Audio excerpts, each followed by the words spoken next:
네, 두보 일생과 문학에 대해서 몇 스크립트를 넘겨가면서 말씀을 드려야 되겠습니다.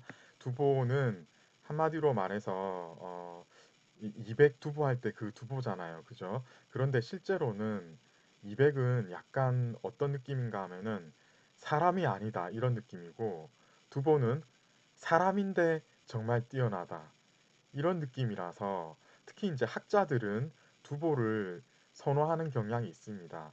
왜냐하면 200의 경지는 아주 많은 사람들이 도저히 이해를 못하는 수준일 수가 있거든요.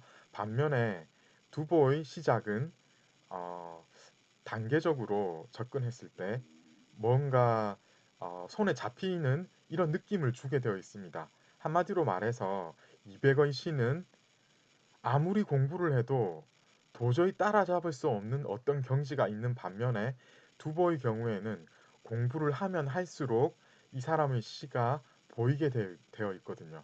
그러다 보니까 학자의 입장에서는 두보 시가 자꾸 음미할수록 아는 바가 보이기 때문에 두보의 시를 선호하는 그런 경향이 있었던 것 같습니다.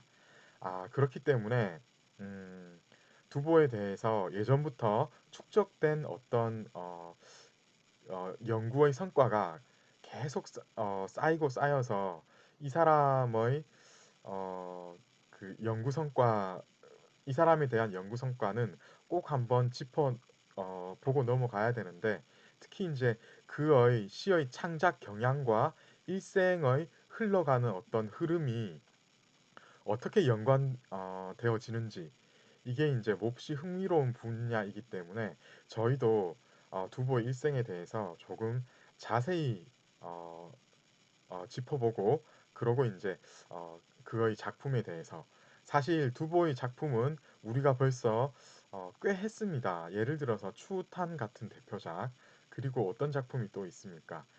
여인행 기억나시죠?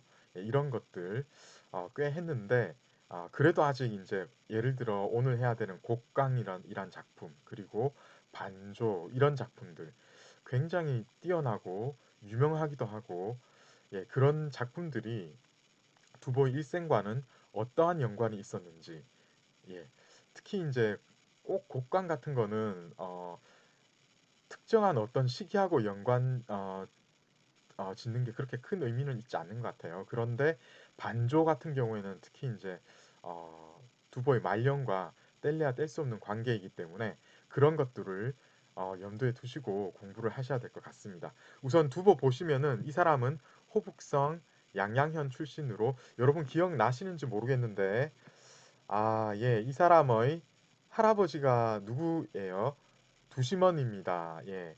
이 고정강동에서는 얘기를 안 했던 것 같기도 한데, 예, 두시먼이고, 그리고 먼 조상으로는 위진남북조 시대의 대장군이자 훌륭한 학자였던 두예라는 사람이 있습니다. 이 양양현 출신이라고 하는 것은 사실 이제 두부가 여기서 나고 자랐다 이런 게 아니고 조상이 이쪽 출신이다. 그래서 이제 두보의 그 성씨를 가진 사람들이 이쪽에서 예전부터 전해져 내려왔다 이렇게 보시면 되겠는데, 조부 그 팔대조에 해당하는 그 두해부터는 사실상 이제 서안, 그러니까 장안 그쪽에 자리를 잡고 있었습니다. 두릉이라고 하죠. 나중에 이제 두릉의 늙은이, 예, 거기 이제 두보가 이제 시에서 자기를 이제 두릉의 늙은이로 비유하고 있는데, 그 두릉하고도 바로 연계된다고 보시면 되겠습니다. 두보는 실제로 나고 자란 곳은 또 어디인지 따로 있거든요. 그게 이제 여러 가설이 제시가 되고 있는데 확실치가 않기 때문에 그냥 이제 그런 것은 이제 패스하고 넘어가기로 하고, 어쨌든 두보하고 연관되는 곳은 이 양양현과 그리고 두릉이다. 나중에 시할 때 우리들 같이 할 때 이제 보시면 되겠고, 조부가 초당의 유명한 시인이었던 두시먼이다라는 것은 알아두셔야 되고요. 날 때부터 집안이 아주 가난했습니다. 그런데 두보는 어려서부터 이제 글재주가 탁월해서 10세가 조금 넘어서부터는 여러 문인들하고 시를 쓰며 교류를 하면서 두보의 시를 잘 쓴다는 그런 명성이 조금씩 알려지기 시작합니다. 특히 이제 10대 후반에서 20대 초중반 같은 경우에는 이 사람은 이제 과거 응시를 하면서 유람도 하게 되는데요. 강소절강, 이 당시 아주 지금도 그렇지만은 절경이 많기로 유명한, 그리고 문화적 유산이 많기로 유명한 이쪽 지방을 유람을 했는데 이 이후에 과거에 낙방을 하게 됩니다. 그리고 낙방을 하게 된 이후로는 이쪽이 약간 남쪽에 해당되잖아요. 그죠? 절강 생각해 보세요. 이게 이제 상해도 있고, 그죠? 예, 그런데 거기서 약간 북쪽으로 올라가서 예, 역사적으로 유명한 유적지가 많은 이쪽을 유람을 또 하게 됩니다. 그리고 이 시기 때 이백하고 고적 등과 교류를 하면서 그의 시에 대한 어떤 창작에 대한 방향을 한번 생각해보는 결정적인 계기가 마련되는 일이 있었습니다. 이때가 이제 두보 일생 중에 초기에 해당되는데 이때의 두보 같은 경우에는 아무래도 청년기의 혈기가 넘치는 시기이기 때문에 성격이 분방하고 낭만적인 성격의 그런 창작을 많이 했습니다. 그리고 두보 바로 이제 뒤에서 이제 보시면은 표가 날 건데 두보 같은 경우에 746년 이후에는 장안에서 벼슬을 얻으려 했지만 계속 실패합니다. 755년 즈음해서 낮은 관직에 등용되게 되는데요. 그렇지만 그는 여전히 가난했고 곧 귀양을 해서 어떤 현실을 마주하게 되냐면은 어린 아들이 이제 굶어서 죽게 되는 정말로 비참한 현실에 처하게 됩니다. 이 시기는 이제 막 안사의 난이 발발하기 직전이거든요.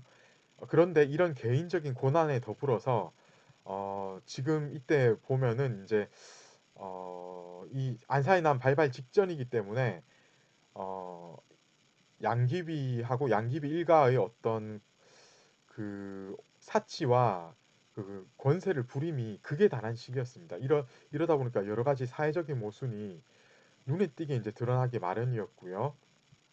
이러한 두 가지가 계기가 되어서 두보는 마침내 이제 이전 시기에는 주로 낭만주의적인 계열의 시, 두보가 이제 처음에는 이백과 다름없이 낭만주의 계열의 시를 썼다는 것을 꼭 알아두셔야 됩니다. 그런데 이 시기에 오게 되면은 이제 현실주의 시를 비로소 이제 창작하기 시작하게 됩니다. 이 시기의 작품으로는 조정과 귀족들의 사치를 비판한 이런 작품이 있고요. 여러분들 아시는 우리 같이 했죠. 양귀비 자매들 그리고 이제 사촌인지 육촌인지 그 양국충하고 얽힌 그런 얘기를 쓴 여인행이라는 시가 있고요. 그리고 추탄이라는 시를 우리가 했습니다. 그리고 병거행이라는 시도 했죠. 이거 두 개가 이 두 작품이 다 이 시기에 쓰였습니다. 병거행은 여러분 기억나시기로 이거 뭡니까? 전역에 끌려가는 그러면서 정말 삶의 어떤 그 근거가 뿌리째 뽑혀가지고 신음하는 그런 백성들의 고통이 담겨 있는 시가 이제 병거행이고요.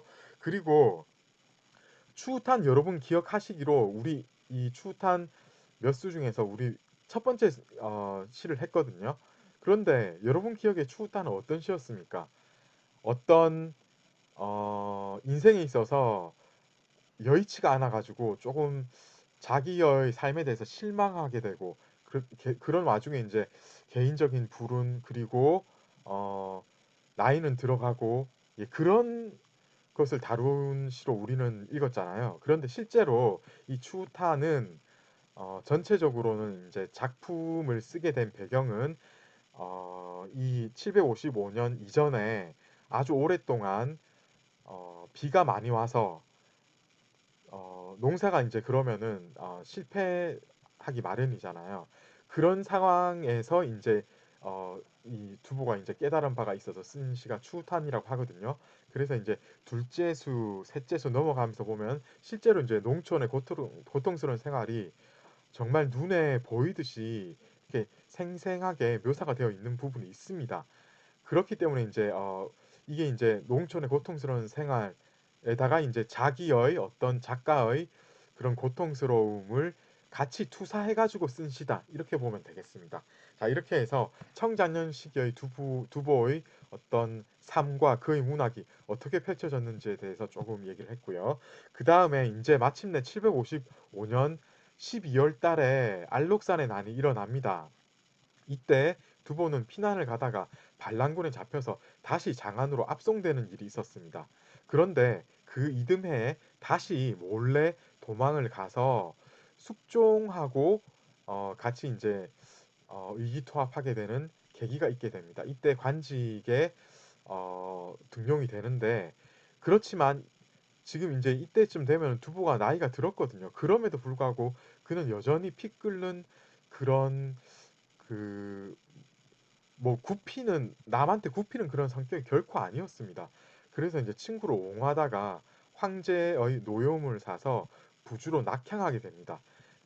그리고 이 와중에 758년에 장안은 수복이 되고 부주로 낙향했다가 다시 이제 두보는 장안으로 가서 관직을 제수받고 이때 이제 왕류, 잠삼 등 이런 시인들과 교류를 하게 되는데 관직 제수면에서 보자면은 이 시기가 두보의 일생 중에서는 황금기라고 생각이 되어집니다. 그런데 얼마 안 가서 왜냐하면 이제 두보는 여전히 이제 남한테 굽히는 그런 성격이 아니었기 때문에 바른말 하다가 낮은 관직으로 자천을 당하게 되고 곧 이 이제 낮은 관직 같은 경우에는 먹고 살기조차 힘들거든요.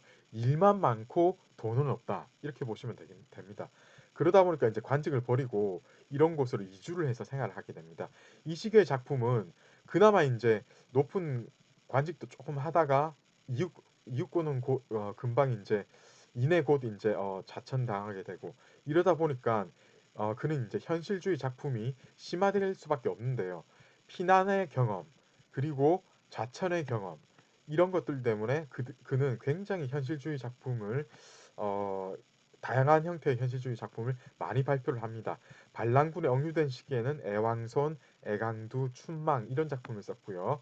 부주 낙향 시기, 부주 낙향 시기에는 북전, 강촌 이런 작품을 썼고요. 이렇게 이제 낮은 관직으로 자천되어 있었던 시기에는 삼리삼별 그리고 진주로 갔을 때는 진주답시 이런 주옥 같은 작품을 많이 씁니다. 이게 이제 두보의 장년기라고 보시면 되겠고요. 자 이제 두보가 말년에 이르게 되면은 어떤 일이 있냐면은 주로 이제 사천에서 생활을 합니다. 이제 성도에서 생활을 하는데 업무 등의 친구들의 도움으로 그나마 이때 안정된 생활을 하게 됩니다. 이때 이제 주로 이제 이런 작품 등을 창작을 하고 특히 이제 업무의 도움으로 이때 관직에 등용도 되고 어, 비교적 이제 안정된 생활을 하면서 잘 사나 싶었는데 얼마 안 가서 이 친구가 죽게 되면서 성도를 떠나서 사천의 여러 장소를 또 전전하게 되는데 이때 이제 충 등 회고시를 쓰는데 이 무렵 이제 두보는 자기가 이제 어, 살 날이 얼마 남지 않았다라는 것을 뼈저리게 느끼게 된 것 같습니다. 그러다 보니까 이런 회고시를 쓰게 되죠. 그리고 768년에서 770년 사이에 이제 사천을 떠나서 여러 곳을 특히 이제 삼역 같은 곳을 타고 배를 타고 그 강을 거슬러 올라가면서 주유를 하게 되는데 이 와중에 사망을 하게 됩니다. 우리가 오늘 아마 하게 될 것 같은데 반조 같은 시가 이때 지어진 시입니다.